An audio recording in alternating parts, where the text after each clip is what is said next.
Canada's economy is doomed. If you look at it by any statistic, you will find out that Canada is not much different than the US, than other countries, because as I've said before, all dominoes will fall. No country will be left aside. And as an individual, however, you can make the preparations to soften the blow. Let's get into this right away. The Toronto condo market is overbuilt, and that puts the Canadian economy at risk. And that's not me saying that, of course, that's the Bank of Canada, Canada's central bank. And they said an overbuilt and overpriced condo market is posing a risk to Canadian households, banks, and the economy in general, the Bank of Canada warned. So what they're saying is that as soon as you have something like the condo market being a little overheated, they're going to have problems, and it starts to begin to sink. That's going to spread to other factors in the economy. Now, this is one thing that's very, very clear, because you can see on the skyline, the Toronto skyline, nothing but cranes for as far as the eye can see. So the condo market is getting built up at a dramatic rate, and this is undoubtedly going to create a glut of homes. So let's go on. Why the Bank of Canada has an inflation and interest rate dilemma. And this is huge because you're looking at food inflation going up at a very high rate in Canada. Of course, this is all countries around the world. However, you can see this because of the central bank policies of monetary easing and the QE. It's not just the US that's doing that, it's every country.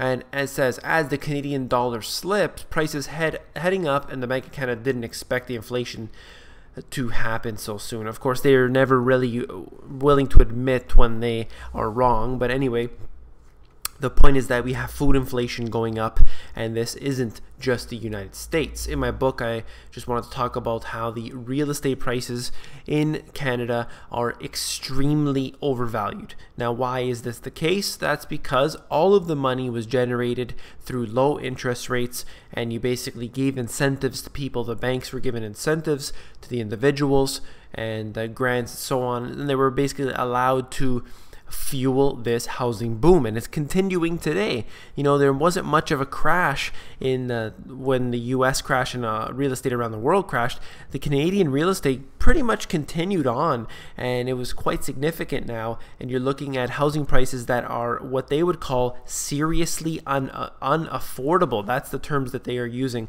and it's pretty evident right now. 78% of Ontario's 18,600 exporters sell to the US.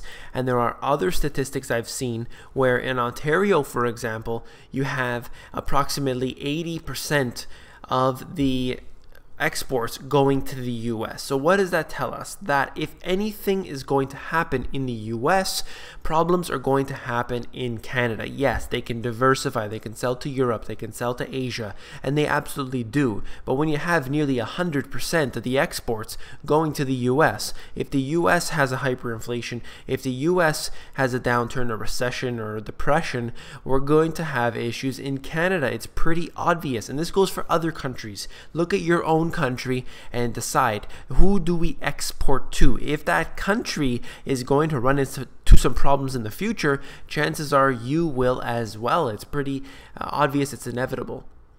This is the Canada government debt to GDP ratio. You've seen this probably with the US one, but take a look right here. Approximately 90% in 2014 debt to GDP ratio. And of course, that does not include unfunded liabilities and all of the hidden statistics that find their way off the balance sheets. So here it is, 90% debt to GDP. That is an extremely high number, and it's supposed to be in a very conservative location like Canada. Not really. Consumer debt hits a record 1.4 trillion, and then I love how they say, but Canadians getting better at paying it back. Of course, sure they are. So you have 1.4 trillion dollars in debt, and that is approximately where the GDP is as well. So that is just a massive, nearly 100% of the consumer debt to GDP ratio, 1.4 trillion. But of course, they are better at paying it back. So what I'm trying to say with this whole video is basically that in any case, in any way, shape, or form, you have a globalized world, there are all these dominoes set up. they will all fall. Why? Well, that remains to be seen. However, when one falls, the remainder will fall. That's just the way it works. It is inevitable, and you need to make the preparations in order for this to be this blow to be softened. It is extremely important. I've gone through it in my book, in my videos. I hope that you will join me for future videos as well, and that you will be an insider. The Insiders is totally free. It's at themoneygps.com. At the bottom, you fill in your email address, and you get short, concise emails from me with some good intel in there. And I wish that you'll join the others. There are, I believe, approximately about 700 individuals on there now, and I want to say hello to each and every one of you. Thank you for all the emails.